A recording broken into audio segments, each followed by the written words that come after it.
Have you ever wanted to watch YouTube, Netflix, Disney Plus in your car? Or wanted to go wireless with Android Auto or Apple CarPlay and kept your original head unit?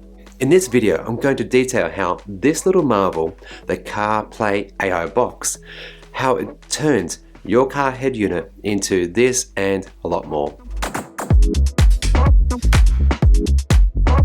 G'day, my name is Chris and I cover technologies like the AI box, mobile phones, watches and more. If you're new to the channel, please subscribe. First, a quick unboxing. In this little package, you'll find a rectangular-ish box that's roughly 5 by 5 centimeters and just a few centimeters high. It's solid and has a bit of weight to it because inside there's a Qualcomm A53 octa-core chip with 8 cores at 1.8 GHz. There's a few indicator lights to denote if Bluetooth is paired or if it's connecting to Wi-Fi or a 4G cellular connection. This is where you insert a micro SIM card, obviously in the right orientation. Next to that, there's a USB-C and SD card slot. Installing this CarPlay AI box is a cinch. Basically, you use the same USB connection in your car and plug the AI box in the other end. That's it. Boot up takes about 30 seconds, and when it's alive, you're at what I call the home page. Now, I've already tinkered with mine over the last few months, but when you get yours, it will have already installed things like YouTube and Spotify, Maps and more. And for those who know Android, you're probably thinking, that looks a lot like a mobile phone in landscape mode, and you'll be right. It's running Android 11 under the hood. That means you can install apps like Disney Plus, TikTok, Netflix, and well, whatever you want. To do this, you first need to establish a data connection either by getting a micro SIM card with associated data plan, or you can do what I do and create a mobile hotspot using your mobile phone. Slide down from the top screen, press and hold on the Wi-Fi symbol and search and connect. Then, using Google Chrome, search for something like APK Mirror TikTok or Disney Plus APK Mirror. Your top result will most likely be the one that you want. Next, trail through all the ads and decoy download buttons like this one that actually takes you to the official Google Play Store to get the real deal, which being a modified Android system, it actually won't let you, so no drama. Close it, come back and keep searching for the correct download button.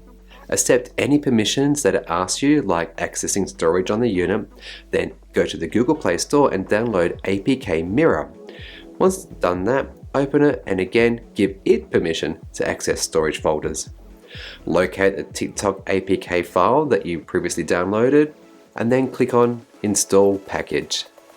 Important, don't navigate away from this screen until the app is installed on your CarPlay AI box.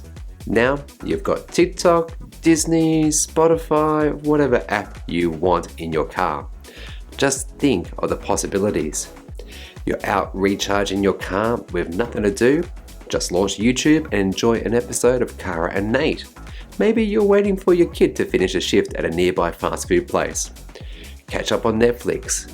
Plus another benefit, it also runs Apple CarPlay or Android Auto wirelessly.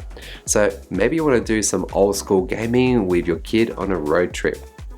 I found Android Auto to function just like you'd expect it, albeit with this little white dot at the top of the screen. That's a return to home button and it disappears if you don't touch the screen for a short period of time. Now, there's a few limitations with this system, such as it only works on cars that have an OEM wired CarPlay. Meaning, if you've installed an aftermarket head unit, it's probably not going to work. It's not compatible with cars that already have both wireless and wired CarPlay. First world problem, I know, but something to check before you buy one. Now, the folks over at One Car Stereo did send me this to review, and they haven't paid me to say any of this, and nor do they have editorial control, which I'm thankful for because you know what? It's actually a great unit. Sure, I would like it to launch faster.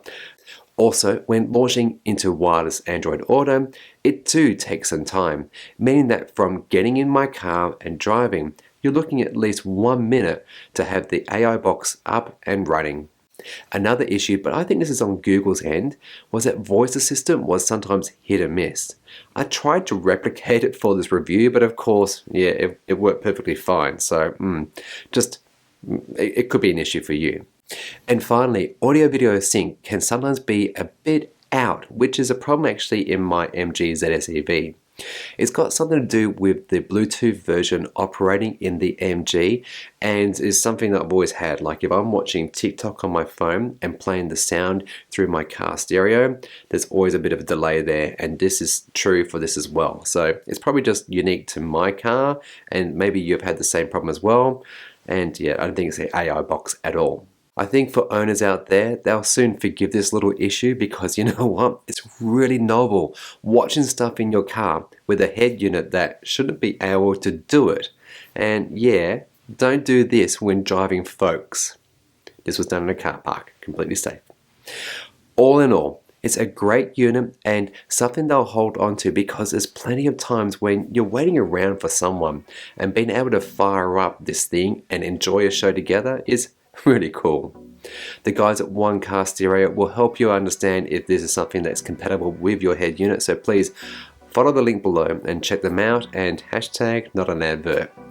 Alright, if you've enjoyed this video, please do subscribe, it's absolutely free. You want to get access to news and stuff that you just don't get here on YouTube normally. Maybe consider joining me on Patreon where you get all this and a lot more, or check out YouTube memberships.